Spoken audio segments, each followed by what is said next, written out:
আম্মা জান আয়েশা বর্ণিত হাদিস, রাসূল আমার ঘরে তিনি ঢুকলেন, ঢুকে আমার ঘরে এসে বলছেন, আয়েশা প্রচণ্ড মাথা ব্যথা হচ্ছে, তুমি একটু মাথায় আমার পানি ঢেলে দাও তো।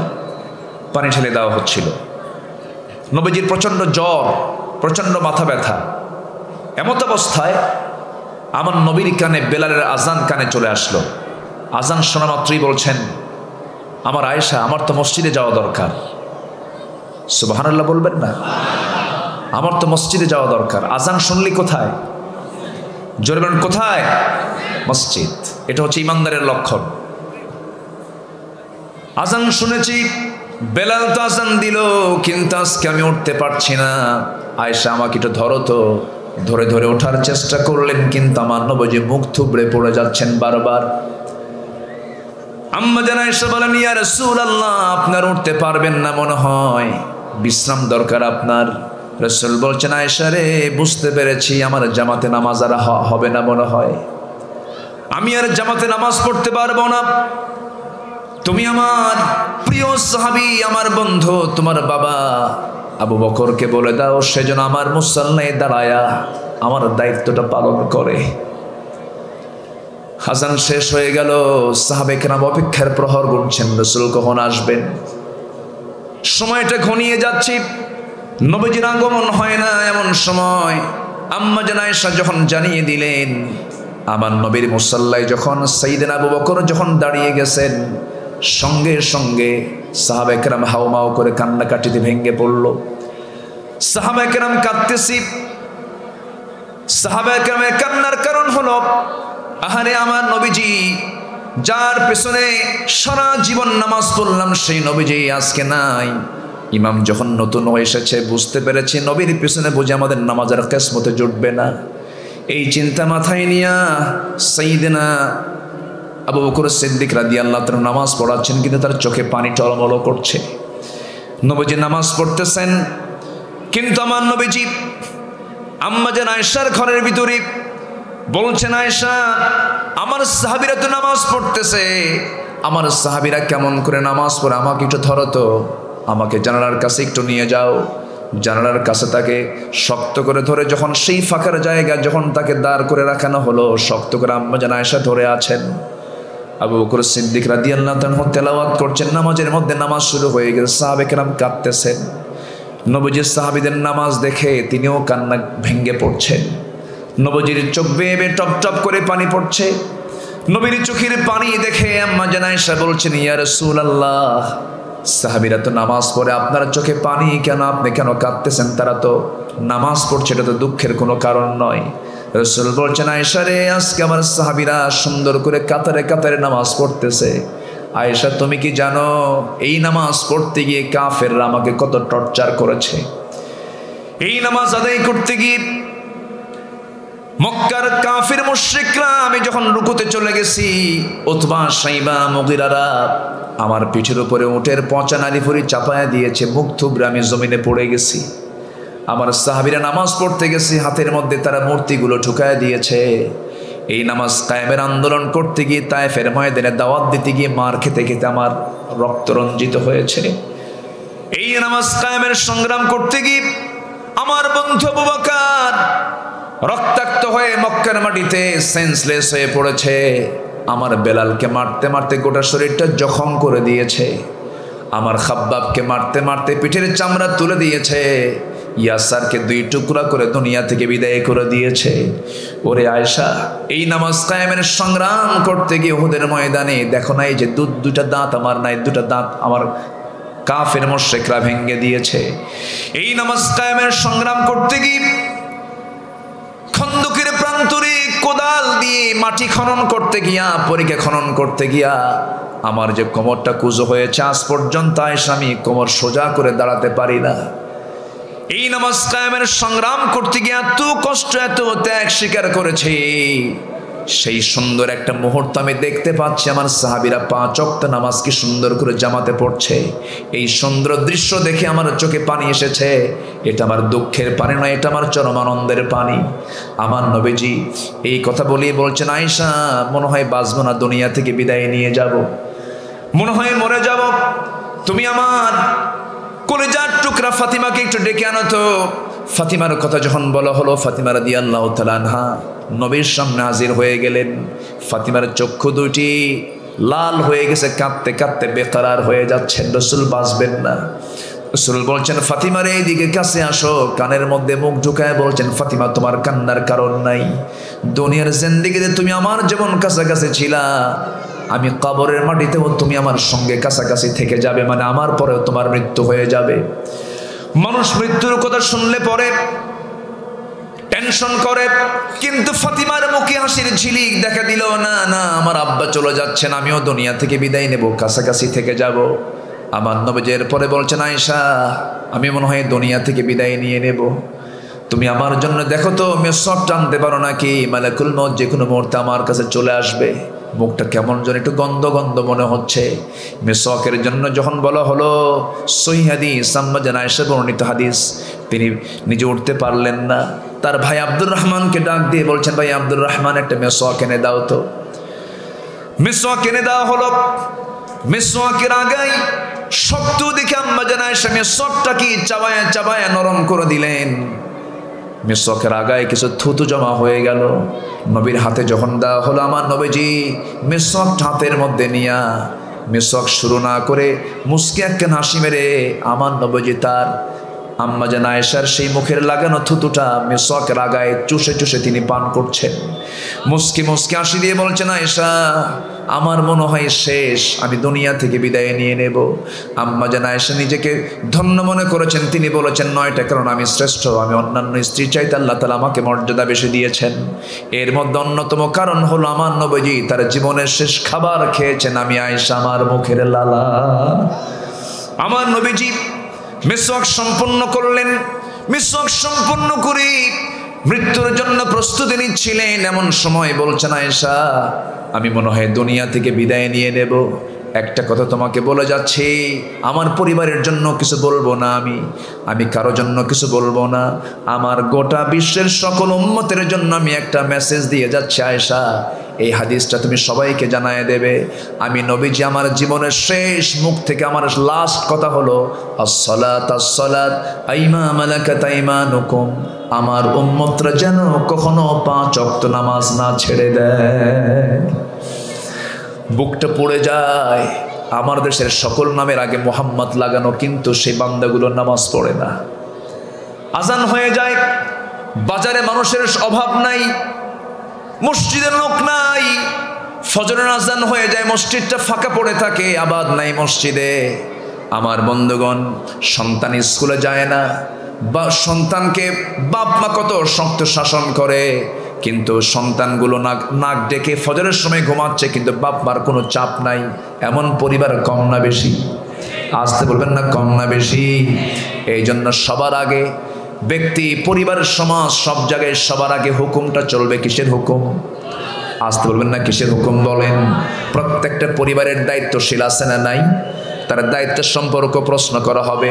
এই জন্য আমরা আমাদের সন্তানকে, আমাদের জীবনকে আমরা নামাজ দিয়ে ধন্য করব। জোরে বলি ইনশাআল্লাহ। নামাজ পড়ব কয় ওয়াক্ত? আসতে বলবেন না, কয় ওয়াক্ত? আল্লাহ রাব্বুল আলামিন বলছেন, শোনো, সূরা মারিয়ামের 59 নম্বর আয়াত আল্লাহ রাব্বুল আলামিন বলছেন, বান্দা শোনো, তোমরা যদি এই 2টা অপরাধ যদি বেশি করে ফেলো, এই 2টা অপরাধ যদি তোমাদের জীবনে যদি হয়ে যায়, আমি তোমাদেরকে শুধু জাহান্নাম দেব না, জাহান্নামের গর্তের মধ্যে শক্ত করে আমি তোমাকে ঢুকায় রাখবো। আল্লাহ রাব্বুল আলামিন বলেন, ফাখালাফা মিন বা'দিহিম খালফুন আদাউস সালাতা ওয়াত্তাবাউশ শাহাওয়াতি ফাসাউফা ইয়ালকাউনা গায়্যা। আল্লাহ রাব্বুল আলামিন বলেন, ওই সমস্ত বান্দাকে আমি জাহান্নামের গর্তের মধ্যে ঢুকাবো। একটা গর্ত আছে, সেই গর্তের নাম হলো গাই নামক গর্ত। সেই গর্তটা এত ভয়ঙ্কর গর্তের নাম, যে গর্তটাকে দেখে জাহান্নাম পর্যন্ত ভয় পায়, এমন ভয়ঙ্কর গর্ত সেই জাহান্নামের গর্ত, গাই নামক গর্ত। সেই গাই নামক গর্তের মধ্যে আল্লাহ রাব্বুল আলামিন সেই সমস্ত বান্দাকে ঢুকাবেন। 1 নাম্বার হলো, যারা দুনিয়ার জিন্দেগিতে যারা নামাজকে নষ্ট করেছে। নামাজ কি করেছে? নষ্ট করেছে। নামাজ ছাড়বো না পড়বো? আসতে বলে, নামাজ ছাড়বো না পড়বো? সবাইকে নামাজ পড়তে রাজি আছেন? নামাজ পড়তে রাজি আছেন? 5 ওয়াক্ত নামাজ পড়বেন কার? একটু হাত তুলে দেখান তো দেখি। জোরে বলি ইয়া আল্লাহ, আরো জোরে বলি ইয়া আল্লাহ, আরো জোরে বলি ইয়া আল্লাহ। আমাদেরকে 5 ওয়াক্ত সালাত আদায় করার তৌফিক তুমি আল্লাহ দিয়া দাও। জোরে বলি আমিন, আরো জোরে আমিন, আরো জোরে আমিন। নামাজ, এই অপরাধ করলে নামাজ না পড়লে আল্লাহ তাআলা ওই গাই নামক ভয়ঙ্কর গর্তের মধ্যে ঢুকায় দিবেন। নাম্বার 2 হলো ওয়াত্তাবাউশ শাহাওয়াত, যারা নফসের দাসত্ব করবে, নফস যা চায় তাই যারা করবে, তাদেরকে আল্লাহ তাআলা সেই গর্তের মধ্যে ঢুকাবেন। তাফসীরে কুরতুবীর মধ্যে আরো 6টা শ্রেণীকে বলা হয়েছে, এই 6টা শ্রেণীও তারা জাহান্নামের সেই গর্তের মধ্যে ঢুকবে। নাম্বার 1 হলো যে সমস্ত জেনাকার জেনা করতে করতে পাকা হয়ে গেছে, ওকেও আল্লাহ তাআলা জাহান্নামের গর্তের মধ্যে ঢুকাবেন। নাম্বার 2 হলো যে মদ্যপায়ী মদ পান করতে করতে মদকে জায়েজ মনে করে, আছে না নাই বলেন, আসতে বলবেন না, আছে না নাই, আছে।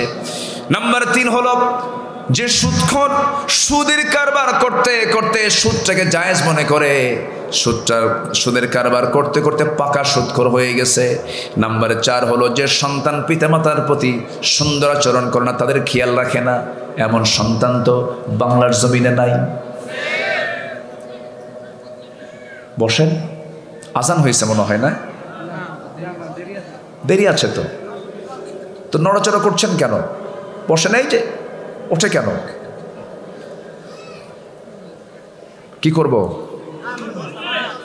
চালাবো চালাবো চালাবো, কাউকে উঠতে দিবেন,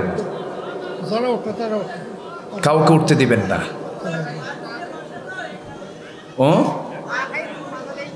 ও মাজা লেগে গিয়েছে, ও আচ্ছা ঠিক আছে, বসেন না, কত সময় তো চলে যায়। একটা বিষয় বলি আপনাকে, সেটা হলো মাহফিলে বসে যদি আপনি মজা না পান, সেজদা দিয়ে যদি আপনি তৃপ্তি না পান, কোরআন তেলাওয়াত করে যদি আপনার ভিতরে যদি ভালো না লাগে, আল্লাহর নাম নিতে যদি আপনার কাছে বিরক্ত মনে হয়, তাহলে ভাবতে হবে বড় কোনো শয়তান আপনাকে, আপনার নফসকে আসর করছে, ঠিক কি না? এত হাজার হাজার মানুষ পাবেন কোথায়? শেষে একটা দোয়া হবে। ভূমিকম্পের কারণ তো বলেই নাই, বলছি একটু মিলাই দিই। একটা ওয়াজ শুরু থেকে শেষ পর্যন্ত মনোযোগ দিয়ে শুনতে হয়। শ্রোতা হতে হবে লাস্ট ক্লাস না first class? First class. First class শ্রোতার বৈশিষ্ট্য হলো শুরু থেকে শেষ পর্যন্ত ক্লাসে থাকা। আলহামদুলিল্লাহ বলেন, থাকেন। এই যে ইনি তো মাস্টার মানুষ, শিক্ষক মানুষ, উনি বোঝেন। একটু বসেন।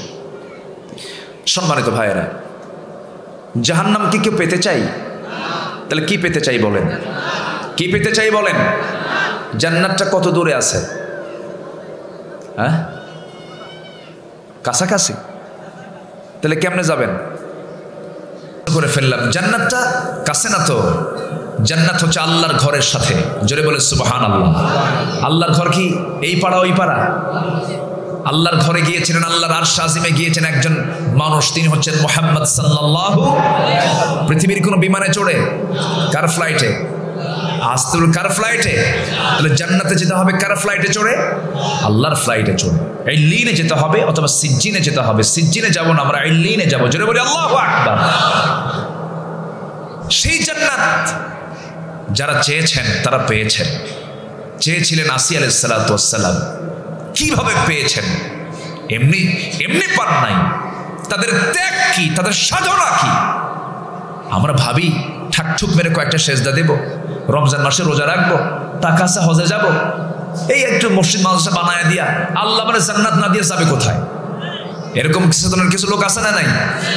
দেখেন জান্নাত কেমনে পাইতে হয়।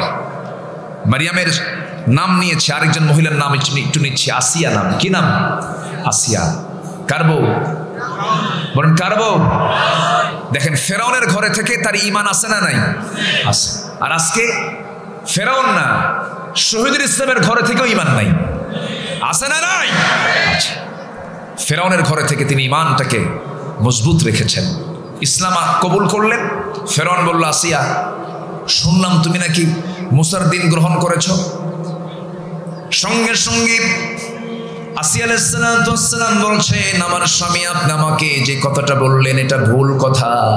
মুসার দিন বলতে কোনো দিন না, দিন কোনো ব্যক্তির নয়, দিনটা কার? আল্লাহর। আমি আল্লাহর দিনটা গ্রহণ করে নিয়েছি। আপনি আমার স্বামী হন, আমি আপনার স্ত্রী হই। আমার যৌবন আপনার কাছে, আপনার যৌবন আমার কাছে। আপনি আমাকে ভালোবাসেন, আমি আপনাকে ভালোবাসি। সংসার জীবন গড়ে তুলেছি আমরা। আমি আপনার ভালোই চাবো, আমি আপনার আখিরাতটা ভালো চাই। এই জন্য আমি আপনাকে দাওয়াত দিচ্ছি, আপনি আল্লাহর দিনটা গ্রহণ করুন। ফেরাউন বলছে, আসিয়া শেষ পর্যন্ত তুমি মুসার দলেই চলে গেলে। আসিয়া বলছেন, মুসার দল বলতে কোনো দল নাই, আমি দল করি আল্লাহ তাআলার। যেরকম সুবহানাল্লাহ। মুসা হচ্ছেন আল্লাহর প্রেরিত পয়গম্বর। আমি তাকে নবী হিসেবে বিশ্বাস করে নিয়েছি, আল্লাহকে রব বানিয়েছি। এর বাইরে আর কোনো কিছুই করতে যাব না। সঙ্গে সঙ্গে ফেরাউন বলছে, আসিয়া শোনো, আমি তোমাকে একটা শক্ত কথা বলে দিচ্ছি। তুমি কি জানো এই গ্রহণটা করার কারণে, তুমি দিনটা মেনে নেওয়ার কারণে তোমার কি হতে পারে? আসিয়া আলাইহিস সালাম শুধু মুস্কি হাসি মেরে বললেন, আমার স্বামী গো, এই পৃথিবীতে কোনো ভালোবাসা ওই ভালোবাসার সমকক্ষ হবে না যে ভালোবাসা আমি বেসে ফেলেছি। কার সাথে? আল্লাহর সঙ্গে আমার মহব্বত হয়ে গেছে। যেরকম সুবহানাল্লাহ। কার সঙ্গে মহব্বত? আল্লাহর সঙ্গে মহব্বত হয়ে গেছে। ফেরাউন বলছে, আসিয়া শোনো, আমি কিন্তু তোমাকে দুনিয়া থেকে বিদায় করে দেব। আসিয়া আলাইহিস সালাম মুস্কি মুস্কি হাসি মেরে বলছেন, আমার স্বামী, আমি জানি আপনি আমাকে চূড়ান্ত কথাও বলতে পারেন, আমার মুখ থেকেও চূড়ান্ত কথা আপনি শুনে নেন। আমি আপনাকে সম্মান রেখেই বলছি, আমি আপনার সঙ্গে বেয়াদবিও করে কোনো কথা বলছি না। কিন্তু দিন ঈমান এটা তো সম্পূর্ণ অন্য বিষয়, এই জায়গায় কোনো আপোষ চলবে না। আপনি আমাকে যেহেতু বলেই ফেলেছেন আমাকে মেরে ফেলবেন, আমার স্বামী আমি আপনাকে জানিয়ে দিচ্ছি, আমি দুনিয়া থেকে হাসতে হাসতে বিদায় হব। আমার প্রতি অত্যাচারের মাত্রা যত বাড়বে আমার ঈমানের পাওয়ার তত বেড়ে যাবে, আমার ঈমান তত মজবুত হয়ে যাবে। ফেরাউন চিন্তায় পড়ে গেল, হামানকে ডাকলো, মন্ত্রী পরিষদকে ডেকে পরামর্শ করে নিল। হামান বলে ফেললো, বুকের শত্রু বড় শত্রু, ঘরের শত্রু বড় শত্রু, এই শত্রু তোমার বড় ক্ষতির কারণ হয়ে যেতে পারে, একে দুনিয়া থেকে বিদায় করে দাও। চূড়ান্ত আকার আইন পাশ হলো, জল্লাদ রেডি হয়ে গেল। আসিয়া আলাইহিস সালামকে দুনিয়া থেকে বিদায় করে দেওয়া হবে। একটা প্রশ্ন আমি আপনাদেরকে করতে চাই, ফেরাউনের বউ মানে ওই গোটা দেশের মধ্যে সেকেন্ড মানুষটাই হচ্ছে আসিয়া, ফার্স্ট লেডি, সামাজিক মর্যাদা, এরপরে তার সমস্ত স্ট্যাটাস সব দিক থেকে আসিয়া ছিলেন সবার ঊর্ধ্বে। ফেরাউনের পরেই তার স্থান। কিন্তু আসিয়া আলাইহিস সালাম সমস্ত দুনিয়ার মান মর্যাদা সবগুলোকে মাইনাস করে তিনি খুঁজে নিলেন জাহান্নাম না জান্নাত, জাহান্নাম না জান্নাত। আমার ভাইরা, আসিয়া আলাইহিস সালামকে যখন সর্বশেষ কথা জানিয়ে দেওয়া হলো, আসিয়া তুমি কি করবে বলো? আসিয়া আলাইহিস সালাম বললেন, হাসতে হাসতে দুনিয়া থেকে বিদায় নেব, আল্লাহর জান্নাতে চলে যাব। জান্নাত সামনে দাঁড়ায় গেল। জান্নাত সামনে দাঁড়িয়ে গিয়ে সর্বশেষ বলতেছে, আসিয়া এখনো সময় আছে, তুমি কি করবে বলো? আসিয়া আলাইহিস সালাম বলছেন, আমার নাকের মধ্যে আমি জান্নাতের ঘ্রাণ পাচ্ছি। হাত দুইটা উঁচু করলেন, আল্লাহর সঙ্গে তারা কি দিদার করেছেন, সুন্দর করে দুটো হাত তুললেন, একটা দোয়া করলেন। সেই দোয়াটা আল্লাহর খুব পছন্দ হয়েছে। সেই পছন্দের কারণে তাওরাত কিতাব ছিল তার কিতাব, কিন্তু আসিয়ার দোয়াটা স্থান পেয়েছে কোরআনে কারীমের মধ্যে। আমাদেরকে শেখানোর জন্য আমরা যেন ওইভাবে দোয়াটা করি, আমরা যেন এরকম ভাবে যেন জান্নাতটা কামনা করি। আসিয়া আলাইহিস সালাম কি দোয়াটা করলেন? আসিয়া আলাইহিস সালাম সেই দোয়াটা করলেন যে দোয়া কোরআনে আল্লাহ তাআলা উল্লেখ করেছেন, সেম হুবহু তার কথাটি কোরআনে তুলে ধরেছেন। তিনি দোয়া করছেন কি, রব্বি বিনিলি ইনদাকা বাইতান ফিল জান্নাতি ওয়া নাজ্জিনি মিন ফিরআউনা ওয়া আমালিহি। আল্লাহ তাআলা তুমি আমার জন্য বানিয়ে দাও, রব্বি বিনিলি আমার জন্য বানিয়ে দাও, ইনদাকা তোমার কাছে, বাইতান একটা ঘর, ফিল জান্নাত জান্নাতের মধ্যে, জান্নাতের মধ্যে একটা ঘর শুধু তুমি আমাকে বানিয়ে দিবা, কিন্তু সেই ঘরটা যেন হয় ইনদাকা তোমার কাছে, তোমার ঘরের দেওয়ালের সাথে। একটু আসতে বলেন সুবহানাল্লাহ। তাহলে জান্নাতটা কোথায়, কার ঘরের সাথে? কার ঘরের সাথে? আল্লাহর ঘরের সাথেই জান্নাত। সেই জান্নাতটা পেতে হলে মেহনত করতে হবে। ঠাকঠুক মেরে কয়েকটা সেজদা দিলাম পাবো না জান্নাত। সর্বনিম্ন যে জান্নাতটা হবে, একজন ব্যক্তিকে সর্বনিম্ন যে জান্নাত দেওয়া হবে 10টা পৃথিবীর মতো একটা জান্নাত। ছোট হয়ে গেছে, ছোট হয়ে গেছে নাকি? জোরে বলেন না সুবহানাল্লাহ। কয়টা পৃথিবী?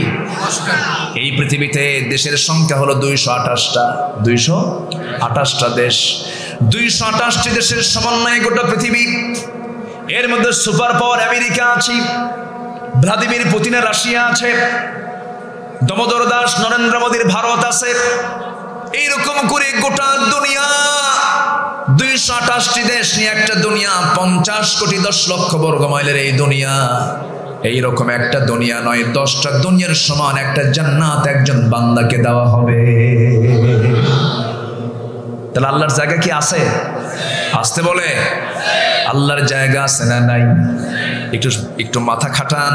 যে জায়গায় বসে আছে এই জায়গা থেকে সোজা দেখতে পাচ্ছি আকাশ, খোলা আকাশ। আমরা বসে আছি এই বিশাল আকাশ, এর মাঝে একটা সূর্য এখন ঢলে ঢলে পড়ছে, অস্তমিত হয়ে যাবে। কিন্তু আসলে কি সূর্য হেরে যায় না থেকেই যায়? আসতে কয় সূর্য হেরে যায় না থেকে যায়? আরেক জায়গায় গিয়ে আলো দিচ্ছে, এখানে সন্ধ্যা হচ্ছে, আরেক জায়গায় সকাল হয়ে যাচ্ছি। সূর্য কোনোদিন অস্তমিত যায় না, সূর্য কখনো হেরে যায় না। এই সূর্য আমরা যে দেখতে পাই একটা প্লেটের মতো, শুধু প্লেটের মতো নয়। যেহেতু দিনের বেলা সবার মস্তিষ্কটা শার্প আছে, রাতের বেলা না। কতগুলো আপনারা একটু মাথায় নেওয়ার চেষ্টা করেন। এই সূর্যটা যদি আমার কাছে মনে হচ্ছে একটা প্লেটের মতো, কিন্তু না। এই সূর্য এই পৃথিবী থেকে 50 কোটি 10 লক্ষ বর্গ মাইলের এই দুনিয়া, এই দুনিয়ার চাইতে এই সূর্যটা হলো 13 লক্ষ গুণ বড়। মানে 13 লক্ষ দুনিয়াকে এক পাল্লায় দিলে পরে একটা সূর্যের সমান হয়। যেরকম সুবহানাল্লাহ। এই হলো সূর্য বড়। আবার রাতের বেলা চাঁদ দেখি আমরা, ওই চাঁদের পিছনে কিছু তারকা দেখতে পাই। সেই তারকাগুলো সূর্যের চাইতে ছোট না বড়? যদি জোনাকির মতো দেখা যায়, কিন্তু জোনাকির মতো নয়, অনেক বড়। ব্যাটেল জুইস নামে একটা তারকা আছে, ব্যাটেল জুইস। বিজ্ঞানীরা বলতেছে ব্যাটেল জুইস তারকাটা ওই সূর্যের চাইতে 33 কোটি গুণ বড়। কত কোটি? কত কোটি বলেন? 33 কোটি গুণ বড়। এইরকম করে মহাশূন্যে অসংখ্য তারকা রেখে দিয়েছেন। এক একটা গ্যালাক্সির ভিতরে আল্লাহ রাব্বুল আলামিন 50 বিলিয়ন তারকা রেখে দিয়েছেন। 50 বিলিয়ন মানে 1 বিলিয়ন সমান 100 কোটি। 50 বিলিয়ন তারকা একটা গ্যালাক্সির মধ্যে আছে। কোটি কোটি গ্যালাক্সি মহাশূন্যে আছে। যেরকম সুবহানাল্লাহ। সুপারনোভা ড্রাপ, এরপরে হলো প্রক্সিমা সেন্ট্রাই। এই সমস্ত তারকাগুলো মহাশূন্যে সব ঝুলায় রেখেছেন। মানুষ তো চাঁদের দেশে গেছে, মানুষ তো মঙ্গল গ্রহে গেছে, মঙ্গল গ্রহে চলে গেছে নভোযান নিয়ে, মঙ্গল গ্রহ ঘুরে এসেছে। মঙ্গল গ্রহে নাকি কেউ কিছু জায়গাও কিনছে। কি কথা কি বুঝতেছেন? দুনিয়ার ভাল লাগে না, মঙ্গল গ্রহে যাইবে, চলে গেছে মঙ্গল গ্রহে। চাঁদের দেশে গেছে মানুষ, সেই চাঁদ দেখে ঘুরে এসেছে। কিন্তু যদি কোনো বান্দা এরকম চিন্তা করে যে চাঁদ দেখলাম, মঙ্গল গ্রহ দেখলাম, তারকার দেশ দেখতে যাব, তারকা ঘুরে আসবো একটু, এই পৃথিবীর সবচেয়ে নিকটবর্তী তারকার দেশ হলো প্রক্সিমা সেন্ট্রাই। প্রক্সিমা সেন্ট্রাই তারকাটা সবচেয়ে পৃথিবীর কাছাকাছি তারকা। এই তারকার দেশে যদি কেউ যেতে চায়, এই তারকার দেশে যেতে যদি কেউ চায়, বর্তমান দুনিয়ার সবচেয়ে দ্রুতগামী নভোযান হলো অ্যাপোলো 11। অ্যাপোলো 11-এর গতি হলো পার আওয়ার 1 ঘন্টায় 39,000 কিলোমিটার। 1 ঘন্টায় কত? 39,000 কিলোমিটার।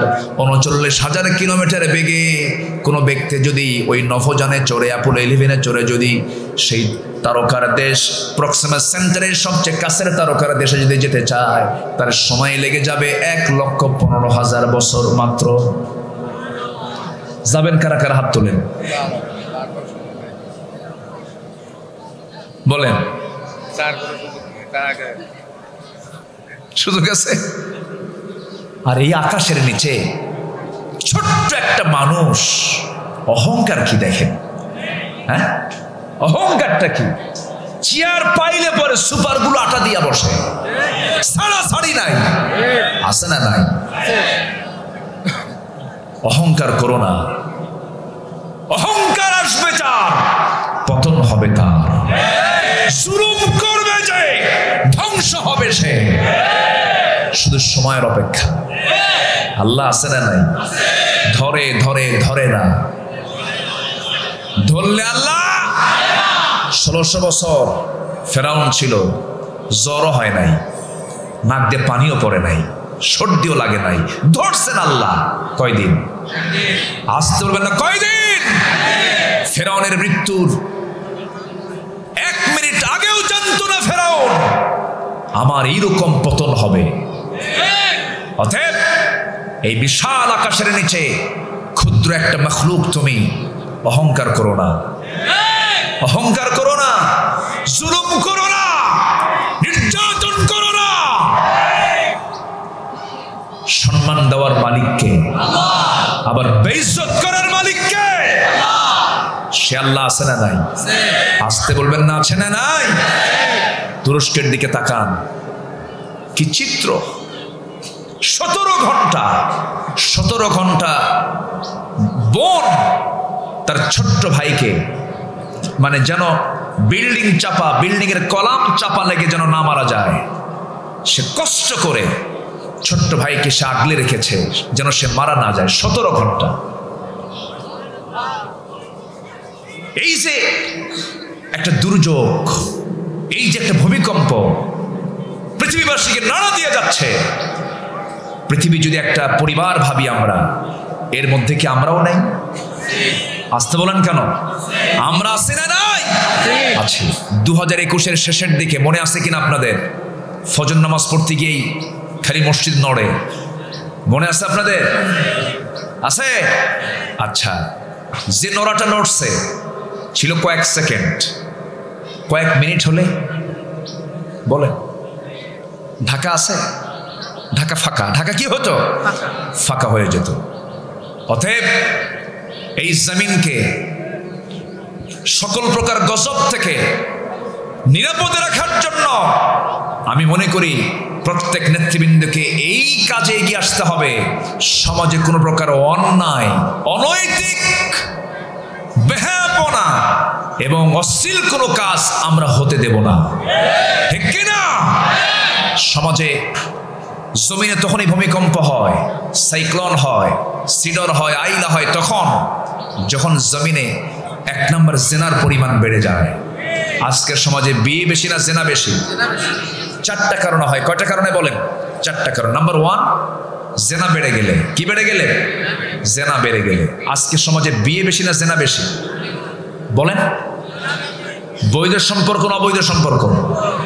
এই যে ফুল, যশোরের গদখালির একটা গোলাপ ঢাকায় বিক্রি হবে 1000 টাকা দিয়া, এই ফুলটা কে কাকে দেবে? মগা মগিকে দেবে, টোনা টনিকে দেবে। বলেন এই কাজগুলো কি চলছে আড়ালে না প্রকাশ্যে? বলেন আড়ালে না প্রকাশ্যে চলছে? প্রকাশ্যে চলছে।